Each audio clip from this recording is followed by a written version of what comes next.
In this episode, I'm going to talk about maximising your serviceability. That means your ability in the bank size to be able to repay a loan. My name is Adam Panisi. I've been investing in property and in property developments for over a decade, having got a couple of $100 million of projects in the pipeline at the moment. And in this episode, I'm going to talk about how to maximise your serviceability. That means in the bank size, being able to get the biggest loan amount possible, which is really critical if you're building up a property portfolio. There are a couple of ways to do this, but I'm going to talk about actually generating more income out of your properties in particular. So if you do own investment properties at the moment, there's a couple of ways to get more income from these. The first one, which I like to do, is renovation, just like a quick spruce up. I'm not talking about major structural renovation.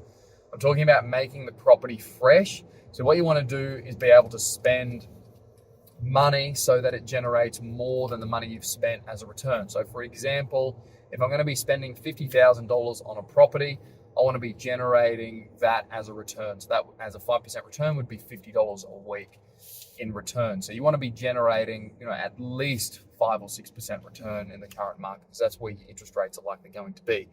So if you're spending $50,000, you want to be getting an extra $50 a week in return on top of that property. Hopefully you don't need to be spending that much. But the cheapest things to do are paint, carpet, tap fittings. They're the cheapest thing. Bench tops. You don't have to replace the whole kitchen. You can just do the bench top. You can even paint the kitchen. I've done that on a lot of renovations back in the day. So you just want to spend the smallest amount of money possible, make the property fresh so that you're going to attract a better quality tenant and get more rent. So if you can push your rents up, that's going to mean that it's giving you back more money to be able to pay the debt on the property, and then hopefully put some money back into your pocket. So that's one really easy way to do it if you already own a portfolio. If you don't own property already, have a look at where you can add value really quickly to a property to jump the rent up. So if you can do not a $50,000 paint job, do a $5,000 or $10,000 paint job to a property, paint, carpets, flooring, vinyl, whatever it is, spruce up the property, make it more appealing, more attractive to tenants. I'm flabbergasted how many property owners let their property go to pretty much wreck and ruin and expect that they're going to get a really high paying tenant.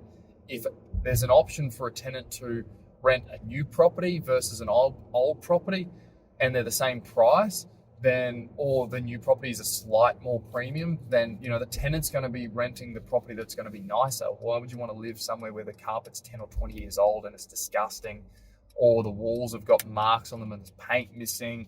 It's just not a nice environment to live in. I've been a renter on different properties. I've rented just recently because I've moved into a new area and I wanted to try the area out first. And some of the properties that we looked at, I was astounded by, especially in the market that we were looking at, like the amount of rent we were paying, and some of the properties that were on the market for that sort of rent. Like there was, old carpet, paint missing on walls, the properties were tired, they needed heaps of maintenance. And, they were asking, some of the properties we were looking at were $1,500 a week, for example, which, is getting up there with properties to rent. Like you're not talking about a $500 a week property.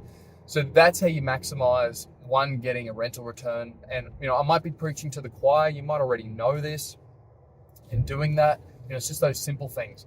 Another really good add value, both with rental and also with valuation on the property, is air conditioners. They're relatively cheap, reverse cycle, whether it's heating or AC.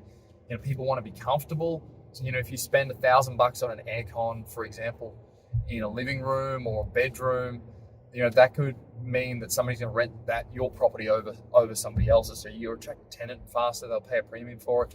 Another one is pets. If your property is pet friendly, get additional bond from people to cover their pets. A lot of people that are renting out their properties, they won't allow pets. So if you allow pets, they can be indoors, outdoors, whatever. You just got to make sure that if you are renting to somebody that does have a pet, that one that you get, I would personally get an extra bond in case the pet wrecks stuff, especially if it's a bigger pet. I want to know what sort of pet it is. Your rental agent should be asking that anyway. And if it is indoors and, things get scratched or knocked, but, pets make a whole lot less damage than children. I'd rather rent to somebody that's got an indoor dog than rent to somebody that's got 3 young kids, for example, because I know what kids are like, because I've got a few young kids, and, kids run around, bikes are inside, whatever it is. Dogs are a lot more friendly and a lot more easy on your property than kids are, especially young kids. So there's that to push the rent up. Ceiling fans, that can make a difference, but not always, depending on where you are. So that's one way to maximize your serviceability. Another way is to reduce your expenses. You can only reduce them so far because the bank has minimum expense criteria now. So if you are spending silly money on things, just reduce your expenses. I've always been one to live well below my means. And it just so happens that I've increased my income so much now that it's a lot easier to do it. But there was, times where I was on $100,000 a year in my job, and I was spending $150 a week on rent. So, I was minimizing my expenses. I still rarely eat out and go to restaurants. That's only generally special occasions. If you're eating out at restaurants a lot, that gets expensive.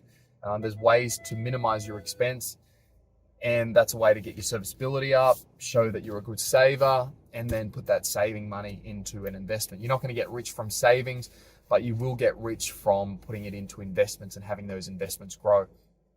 Another really good one to increase your serviceability is not buy every property in your own name. I talk about this in various different videos, and if you want more detail, there are other videos that I do where I talk about the alternates to buying property in your own name.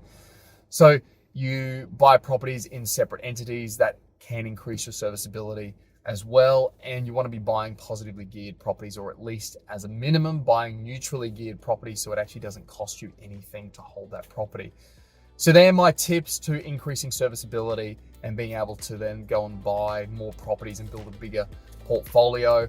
If you've got value from this video, please let me know. Please like and subscribe to the channel, and I will endeavor to get you more videos like this. And if you do want to see a specific video done, then please let me know as well.